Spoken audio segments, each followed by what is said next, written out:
normal, and normal. There we go. And again, right click, and down here, merge visible layers. Click to image, merge. There we go. So now we've got a color layer as well, and a gradient, and put the background back on. Now, if you turn this whole color layer to screen, you can see we're back to where we left off.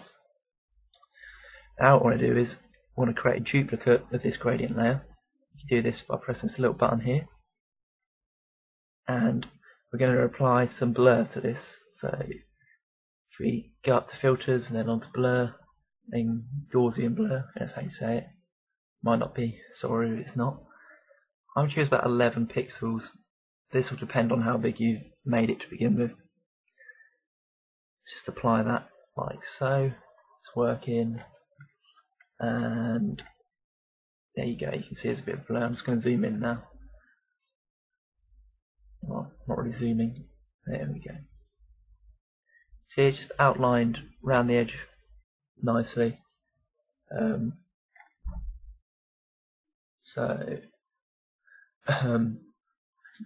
looks alright. But we're also going to do the same with the colour. So just duplicate this, colour copy. And before we go on, let's just rename these just to stay organised. Double click there and put gradient blur, and the same for the colour. Colour blur. There we go. Right, now we're going to want to. I'm just going to put this on normal for the time being. Filters, repeat Gaussian blur. Save us going through setting all the pixel values again. And now you can either change this to screen or lighten only. Personal preference really. I'm going to leave it on. I think I might leave it on screen. It's a bit more washed out. No, actually, let's leave it on lighten. Now, in the original tutorial, it does actually say that we should rub out a bit of the colour. I mean, I don't think this is necessary, but we do it anyway if it's in it. So you're going to want to choose a big soft brush. You should get this circle fuzzy brush with Gimp, and we're going to want to put the scale right up. I've got 6.24. Again, it doesn't really matter. Now let's select the colour blur layer first, and just along the bottom. Oh, hang on. Check my brush dynamics are off. Yep. On the bottom, we're going to want to just go along like this. See, it's not making too much difference. Doesn't matter at the moment. Right, there we go. It's got rid of the kind of the glowing outline. And now on the original colour layer, do the same.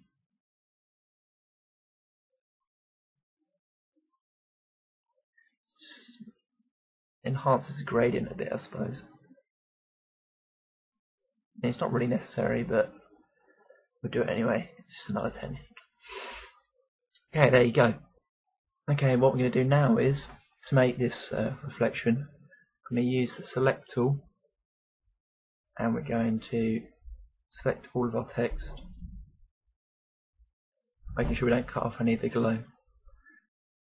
And we're going to go edit, copy visible, and then we're going to go edit, paste as new layer.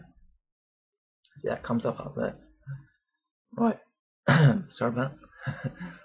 Drag this down, put it over there. Actually, no, it doesn't really matter where you put it, let's just put it down here for the time being. Now we're going to want to use. Actually, before we do that, let's call this reflection. Now let's use the old flip tool. Make sure it's on vertical, and just make sure we've got this new text selected. Like that. And now we want to go back to the flip tool and click and then just move down like that, and it will flip it upside down. Now, like we did before, let's anchor this, right click, anchor, and now we've got that. So now let's move this layer up a bit, line it up. You can see now that the 2.6 was actually a bit lower than this. We didn't align it properly, but it doesn't matter. For the purpose of this tutorial, you get the point. And going to change the opacity, 15, 14, probably do. Now we're going to change the foreground colour to our original background colour. So that was 120, 612. Use the blend tool. We want the foreground colour to transparent again. And on our reflection layer, starting from the bottom, holding control to make sure it's straight, just go up a bit like this, a couple of times.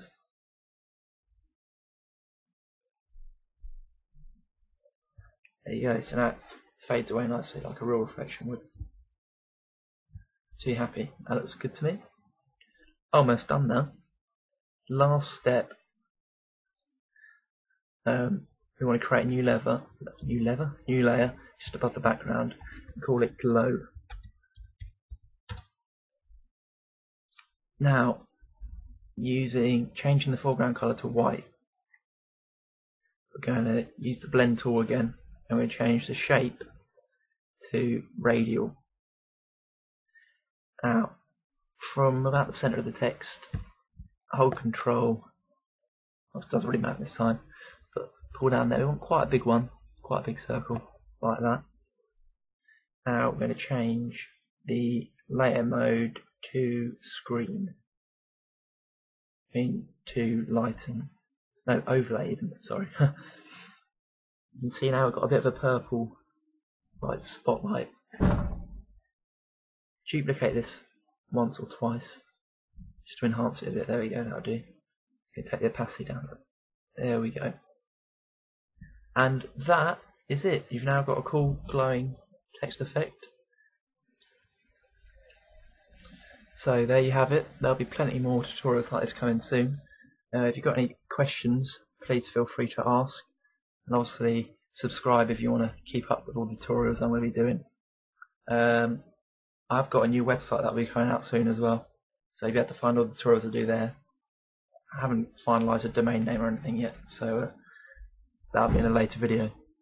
Obviously if you've got any questions, like I said, or actually if you've got any requests for Photoshop tutorials you'd like to see how to do in Gimp, feel free to ask and I'll see what I can do. Can't guarantee I'll be able to do all of them, but I'll give it my best shot. Okay, thanks for watching. Bye for now. Bye.